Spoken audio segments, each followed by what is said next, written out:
আমি আল্লাহর নবীর সাহাবী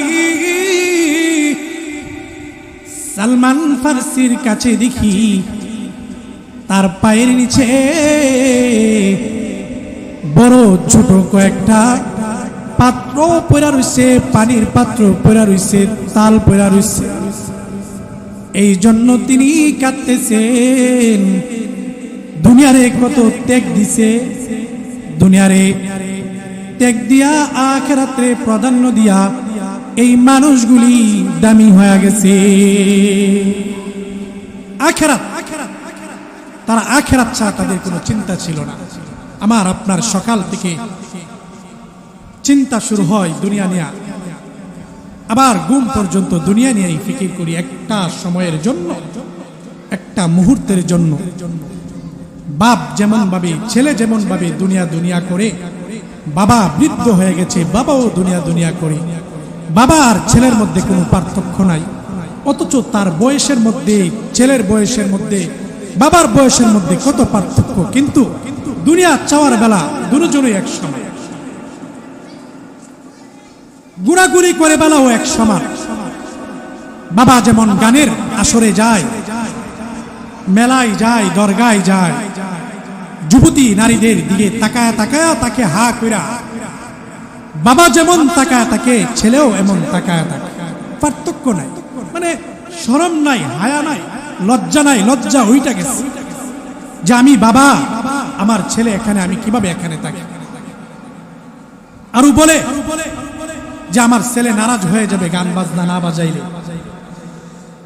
লজ্জা না থাকলে যা হয়, সমাজের যুবকের যেভাবে লজ্জাবিহীন চলে, বৃদ্ধও এমন লজ্জাবিহীন চলে।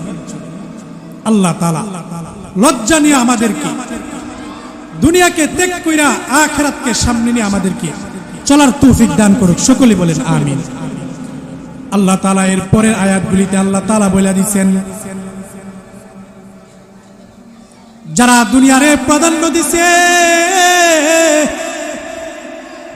যারা দুনিয়ারে আপন বানাইছে, মুমিন বান্দাগুলি কিয়ামতের ময়দানে তাদের কি অবস্থা হবে। আর দুনিয়ারে যে মানুষগুলি আপন বানাইছে, এই মানুষগুলির বর্ণনা আল্লাহ তাআলা আয়াতের মধ্যে বলছে। আল্লাহ বলেন, ওয়াজুহু ইয়াউমাইযিন নাযিরা ইলা রাব্বিহা নাযিরা ওয়া ওয়াজুহু ইয়াউমাইযিন বাসিরা তাযুন্নু আন ইউফআলা বিহা ফাকিরা। আল্লাহ রাব্বুল আলামিন বলেন, কিয়ামতের কঠিন ময়দানে কিছু মানুষের চেহারা আলোকিত হয়ে যাবে, তারা আল্লাহর দিকে তাকায় থাকবে। আর কিছু মানুষের চেহারা বিবর্ণ হয়ে যাবে, কালো হয়ে যাবে। তারা বুঝা ফেলবে আজকে তাদের কি অবস্থা হবে। তাদের মেরুদণ্ড ভেঙে যাবে। আর যারা হাসবে, যাদের চেহারাগুলি আলোকিত হয়ে যাবে, এই মানুষগুলি হলো মুমিন, যারা দুনিয়ারে সাইরা, দুনিয়াতে তাইখা আখিরাতে প্রাধান্য দিছে, আখিরাতে আপন বানাইছে, দিলে লাগাইছে। আর দুনিয়ারে তারা সাইরা দিছে, দুনিয়ারে তারা প্রাধান্য দেয় নাই। দুনিয়া পড়ে আখিরাত আগে, এই বিশ্বাস নিয়া, এই কাজ কইরা কইরা তারা দুনিয়াতে চলাফেরা করছে।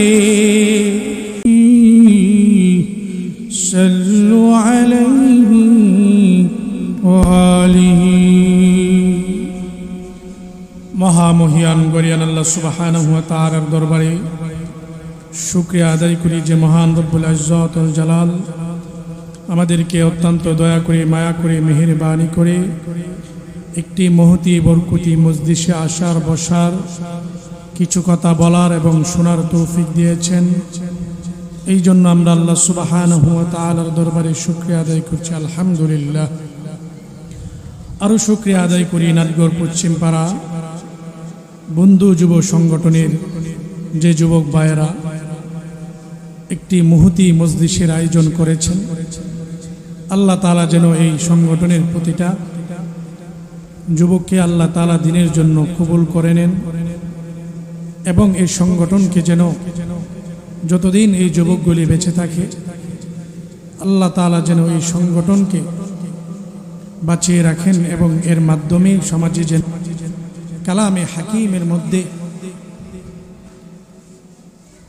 আমাদেরকে জানিয়ে দিয়েছেন এবং আমাদেরকে সতর্ক করে দিয়েছেন। আল্লাহ বলেন, কাল্লা বাল তুহিব্বুনাল আজিলা ওয়া তাযারুনাল আখিরা। আল্লাহ বলেন, সাবধান, প্রকৃতপক্ষেই তোমরা কিন্তু নগদে বিশ্বাসী, নগদকে তোমরা বেশি ভালোবাসো। যেটা নগদ পায় মানুষ সেটাকে ভালোবাসে, পিছনে যদি আরো অনেক কিছু থাকে তারপরেও সেটার তেমন গুরুত্ব থাকে না। সামনে যেটা থাকে এটাকে যেমন গুরুত্ব দেয়। এরপরে আল্লাহ বলেন, ওয়া তাযারুনাল আখিরা, আর আখিরাতকে তোমরা উপেক্ষা করো। আখিরাতের মূল্য তোমাদের কাছে নাই। দুনিয়াকে আমরা কি করি, নগদ টাকার কারণে এটাকে আমরা কি করি, প্রাধান্য দেই, এটাকে আমরা আগে রাখি। যে আখিরাতে যে আমাদের জন্য কত নিয়ামত আল্লাহ তাআলা রেখেছেন যে এটা মানুষ চিন্তাও করতে পারে না, তারপরেও এটা নিয়ে মানুষের কতজনেরই বা ফিকির আছে। কিছু মানুষ আজকে এই আয়োজন পারার, তারপরেও তারা গানের শাস্ত্রের মধ্যে বৈশা বৈশা হা কইরা বিড়ি খাইতেছে আর গান শুনতেছে, টিভির দিকে তাকায় রয়েছে। এই যে দিশাহীন মানুষগুলি যে তারা দুনিয়াকে কত ভালোবাসে, দুনিয়াকে কত আপন করেছে। এই যে ফজরের আজান হয়, আজানের পরে সে মসজিদের সামনে দিয়া দুনিয়ার কাজগুলি করতে যায়, কাজ করতে করতে জুহুর আজান হয়। এই আজানকে শুই নাও তার কাজ শেষ হয় না, বিকালে তার কাজ শেষ হয়ে আসরের আজান শুনে সেই কাজ শেষ করে তার মেয়াদ শেষ, এতটুক পরিমাণ সে কাজ করবে, এরপরে তার চুক্তি শেষ, আর কাজ করবে না। কিন্তু আজান যে হয়েছে, আল্লাহ যে দেখেছেন, এটার ফিকির কি, এই জন্য সে কাজ বন্ধ করে না। তো দুনিয়াকে সে কেমন ভাবে প্রাধান্য দিয়েছে, দুনিয়াকে সে কেমন ভাবে ভালোবেসেছে। এই জন্য আল্লাহ বলেন, কাল্লা বাল তুহিব্বুনাল আজিলা ওয়া তাযারুনাল আখিরা। দুনিয়াকে, নগদকেই তোমরা প্রকৃতপক্ষে ভালোবাসো, কিন্তু আখিরাতকে তোমরা অপেক্ষা করো। অথচ আল্লাহ বলেন, যে দুনিয়াকে তুমি ভালোবাসো, যেই দুনিয়াকে তুমি মহাব্বত করো, যেই দুনিয়ারে তুমি আপন বানাইছো, দিলে লাগাইছো, এই দুনিয়া তুচ্ছ, এই দুনিয়ার কোনো মূল্য নাই। যে আখিরাত তোমার জন্য রাখছি, এই আখিরাত হইল চিরস্থায়ী এবং দুনিয়ার চাইতে এটা উত্তম। আল্লাহ বলেন, ওয়াল আখিরাতু খায়রু ওয়া আবকা। যে দুনিয়ার মানুষগুলি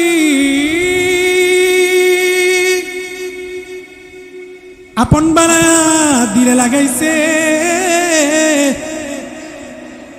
এই দুনিয়ার মূল্য আল্লাহর কাছে নাই। এই দুনিয়া যে আপনাকে ধোঁকা দিচ্ছে, মরণের পরে আপনি বুঝা ফেলবেন, আরে কি করলাম, দুনিয়ায় আজান দিছিল, মুয়াজ্জিন ডাকে আসি নাই। আল্লাহ বলেছিল হালাল খাইতে, কিন্তু হালাল খাই নাই, হারামে গিয়া লিপ্ত হয়ে গেছি।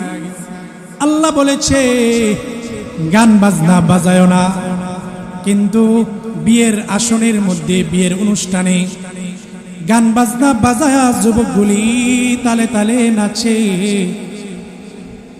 বেহায়া মেয়েগুলির সামনে দাঁড়ায় থাকে, সন্তান নাচে মা দাঁড়ায় থাকে, মেয়ে নাচে মা দাঁড়ায় দাঁড়ায় হাসে আর দেখে, মনে করে আমার ছেলেটা সফল, মনে করে আমার মেয়েটা সফল, অথচ কি না সফল না, ধ্বংসের পথে। তো দুনিয়াকে যারা প্রাধান্য দিচ্ছে তারা সফল না, কিন্তু যারা আখিরাতকে প্রাধান্য দিচ্ছে তারাই হলো সফল। আল্লাহর রাসূল বলেন, দুনিয়াতে তুমি চলবা মুসাফিরের মতো, তুমি যে আসবাবপত্রগুলি ব্যবহার করবা জমাইবা এগুলি মুসাফিরের মতো। মুসাফির যেমন এক জায়গায় গেলে তার সবকিছু নেওয়া যায় না, যতটুকু প্রয়োজন ততটুকু সে জমায়া নেওয়া যায়, এমন ভাবে ও উম্মত, তুমি দুনিয়াতে যেই সামান যেই সম্পদ তুমি জমাইবা, তুমি এইগুলি মুসাফিরের মতো জমাইবা। আল্লাহর রাসূলের সাহাবী সালমান ফারসি রাদিয়াল্লাহু তাআলা আনহু সম্পর্কে সাদ বিন আবি ওয়াক্কাস বলেন, আমি আল্লাহর নবীর সাহাবী সাদ বিন আবি ওয়াক্কাস অসুস্থ হয়ে বিছানায় পড়ে রইছে। আমি দেখতে যাই নবীর সাহাবীরে। আমি যাওয়ার পরে গিয়ে দেখি এই আল্লাহর নবীর সাহাবী সালমান ফারসি চোখের পানিগুলি ফালায়া ফালায়া কান্দে। আমি জিজ্ঞেস করি, ও আব্দুল্লাহ, ওগো আল্লাহর বান্দা, কেন আপনি কান্দেন? দুনিয়া থেকে বিদায় নিয়ে চলে যাবেন, এই জন্য কি কান্দেন নাকি গো? সালমান ফারসি বলে, সাদ বিন আবি ওয়াক্কাস, শুনো, আমি দুনিয়ার মৃত্যুর ভয়ে আমি কান্দি না, আমি কান্দি নবীজির কাছে আমি অঙ্গীকার করেছিলাম, আমরা অঙ্গীকার করেছিলাম যে দুনিয়ার মধ্যে মুসাফিরের মতো আমরা আসবাবগুলি ব্যবহার করব, জমা করব। ও সাদ বিন আবি ওয়াক্কাস, আমি দেখুন, আমি দুনিয়া থেকে বিদায় নিয়ে চলে যাব, আমার সামনে দেখো না কতগুলি মাল পড়ে রয়েছে, এই জন্য আমি কাঁদি, আবার নবীর কথাটা আমি রাখতে পারি নাই, এই জন্য আমি কাঁদি। সাদ বিন আবি ওয়াক্কাস বলেন, আমি আল্লাহর নবীর সাহাবী সালমান ফারসির কাছে দেখি তার পায়ের নিচে বড় ছোট কয়েকটা পাত্র পড়া রয়েছে, পানির পাত্র পড়া রয়েছে, তাল পড়া রয়েছে, এই জন্য তিনি কাঁদতেছেন। দুনিয়ারে কত ত্যাগ দিছে, দুনিয়ারে ত্যাগ দিয়া আখিরাতে প্রাধান্য দিয়া এই মানুষগুলি দামি হয়ে গেছে। আখিরাত, তারা আখিরাত ছাড়া তাদের কোনো চিন্তা ছিল না। আমার আপনার সকাল থেকে চিন্তা শুরু হয় দুনিয়া নিয়ে, আবার ঘুম পর্যন্ত দুনিয়া নিয়েই ফিকির করি, একটা সময়ের জন্য, একটা মুহূর্তের জন্য। বাপ যেমন ভাবে, ছেলে যেমন ভাবে দুনিয়া দুনিয়া করে, বাবা বৃদ্ধ হয়ে গেছে, বাবাও দুনিয়া দুনিয়া করে, বাবা আর ছেলের মধ্যে কোনো পার্থক্য নাই, অথচ তার বয়সের মধ্যে, ছেলের বয়সের মধ্যে, বাবার বয়সের মধ্যে কত পার্থক্য, কিন্তু দুনিয়া চাওয়ার বেলা দুজনেই এক সময়, ঘোরাঘুরি করে বেলাও এক সমান। বাবা যেমন গানের আসরে যায়, মেলায় যায়, দরগায় যায়, যুবতী নারীদের দিকে তাকায়া তাকায়া তাকে হা কইরা বাবা যেমন তাকায় তাকে, ছেলেও এমন তাকায় তাকে, পার্থক্য নাই। মানে শরম নাই, হায়া নাই, লজ্জা নাই, লজ্জা ওইটা গেছে যে আমি বাবা, আমার ছেলে এখানে, আমি কিভাবে এখানে থাকি। আরো বলে যে আমার ছেলে নারাজ হয়ে যাবে গান বাজনা না বাজাইলে। লজ্জা না থাকলে যা হয়, সমাজের যুবকের যেভাবে লজ্জাবিহীন চলে, বৃদ্ধও এমন লজ্জাবিহীন চলে। আল্লাহ তাআলা লজ্জা নিয়ে আমাদেরকে, দুনিয়াকে ত্যাগ কইরা আখিরাতকে সামনে নিয়ে আমাদেরকে চলার তৌফিক দান করুক। সকলে বলেন আমিন। আল্লাহ তাআলা এর পরের আয়াতগুলিতে আল্লাহ তাআলা বলে দিয়েছেন, যারা দুনিয়ারে প্রাধান্য দিছে, যারা দুনিয়ারে আপন বানাইছে, মুমিন বান্দাগুলি কিয়ামতের ময়দানে তাদের কি অবস্থা হবে। আর দুনিয়ারে যে মানুষগুলি আপন বানাইছে, এই মানুষগুলির বর্ণনা আল্লাহ তাআলা আয়াতের মধ্যে বলছে। আল্লাহ বলেন, ওয়াজুহু ইয়াউমাইযিন নাযিরা ইলা রাব্বিহা নাযিরা ওয়া ওয়াজুহু ইয়াউমাইযিন বাসিরা তাযুন্নু আন ইউফআলা বিহা ফাকিরা। আল্লাহ রাব্বুল আলামিন বলেন, কিয়ামতের কঠিন ময়দানে কিছু মানুষের চেহারা আলোকিত হয়ে যাবে, তারা আল্লাহর দিকে তাকায় থাকবে। আর কিছু মানুষের চেহারা বিবর্ণ হয়ে যাবে, কালো হয়ে যাবে। তারা বুঝা ফেলবে আজকে তাদের কি অবস্থা হবে। তাদের মেরুদণ্ড ভেঙে যাবে। আর যারা হাসবে, যাদের চেহারাগুলি আলোকিত হয়ে যাবে, এই মানুষগুলি হলো মুমিন, যারা দুনিয়ারে সাইরা, দুনিয়াতে তাইখা আখিরাতে প্রাধান্য দিছে, আখিরাতে আপন বানাইছে, দিলে লাগাইছে। আর দুনিয়ারে তারা সাইরা দিছে, দুনিয়ারে তারা প্রাধান্য দেয় নাই। দুনিয়া পড়ে আখিরাত আগে, এই বিশ্বাস নিয়া, এই কাজ কইরা কইরা তারা দুনিয়াতে চলাফেরা করছে। ময়দানে মাহশরে এই মানুষগুলির চেহারা আলোকিত হয়ে থাকবে। মুমিনগুলি কি করেছে? মুমিনগুলি কি আমল করেছে? এই মুমিনগুলি দুনিয়াতে তাইকা কিছু আমল করেছে। এই আমলগুলি কিতাবের মধ্যে এসেছেন। এই মুমিনগুলি